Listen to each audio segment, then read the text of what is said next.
চলো আজকে রবিবার শুরুতে 2-4 রকম রান্না করে নিয়ে কাজবাজ সেরে নেব। দেখো আমি ফুলকপিগুলো একটু নুন দিয়ে শিম আর ফুলকপিটাকে ভালো করে সেদ্ধ করে নেব। সেদ্ধ করার পরে শিমটাকে আলাদা করে আমি ব্লেন্ডার জারে মধ্যে শিম, কাঁচা লঙ্কা, রসুন কুচি আর সামান্য পরিমাণে নুন দিয়ে আমি পেস্ট করে নেব। তারপরে কড়াতে সর্ষের তেল দিয়ে সামান্য পরিমাণে কালো জিরে দিয়ে আমি পেস্টটাকে দিয়ে দিলাম। ভালো করে নাড়াচাড়া করে নেওয়ার পরে সামান্য পরিমাণে আমি কিন্তু চিনি দিয়ে দেবো, নুন দিয়ে দেবো। ভালো করে কষিয়ে নেওয়ার পরে তারপরে দেখো আমি শিম ভর্তা করে নিচ্ছি। সামান্য পরিমাণে সর্ষের তেল দিয়ে দেবে তোমরা।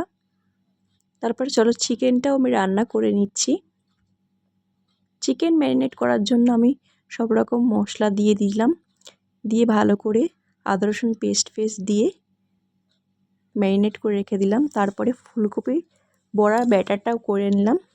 সামান্য পরিমাণে সর্ষের তেল দিয়ে আমি একে একে আলুগুলো ভেজে নিলাম। তার সাথে সাথে আমি ভাতটাও বসিয়ে দিয়েছি। আস্তে আস্তে আমি মাংসটা করে নেব।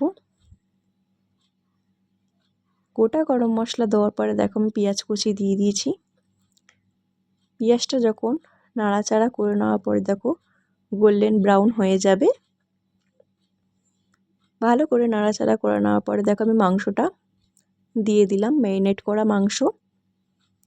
ভালো করে কষিয়ে নেব।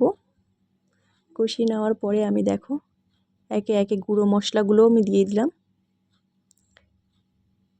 বেসিক যে মশলাগুলো হয় সেগুলোই আমি দিয়ে দিয়েছি। রবিবারে বাজারে একটু কষা মাংস হবে না সেটা কি হয়? তো দেখো আমি আস্তে আস্তে করে কষিয়ে নিলাম।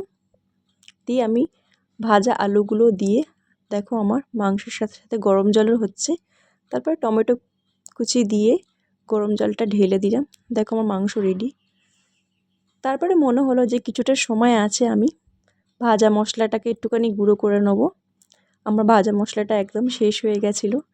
তা কিছুটা পরিমাণে আমি দেখো ভাজা মশলা করব করে সময় হয়ে উঠছিল না।